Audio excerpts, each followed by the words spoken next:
Dvierka sa otvorili a memoriál Ota Suchovského bol odštartovaný so všetkými 14 účastníkmi a je to poriadne klopko koní vpredu a už sa nám tam vyprofiloval Red Mission. Takže kone vybiehajú na protilahlú stenu za vedenia Red Mission a spolu s ním je tam z nevýhodného boxu číslo 13 Distant Rocket, ktorý sa dostal rýchlo na neho. Takže Red Mission, Distant Rocket, kone s pomerne vysokými štartovými číslami, za nimi je to Robinson Crusoe, My Little Star, potom je tam ďalšie klopko koní, vidíme tam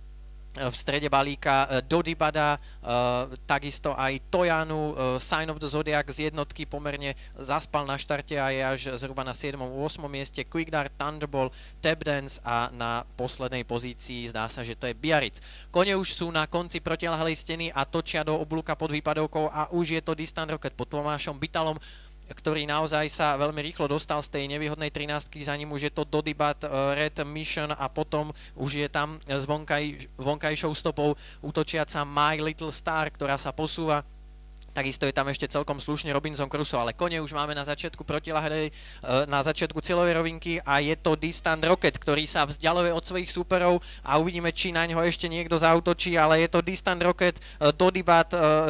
je na druhej priečke, ale je to ďaleko za lídrom Distant Rocket, Dodibat, Biarritz sa tam takisto vynorila, ale je to suverénne víťazstvo Distant Rocketa. Distant Rocket prvý, Dodibat druhý, Sign of the Zodiac tretí a veľký súboj o štvrté miesto, ktoré si netrúfam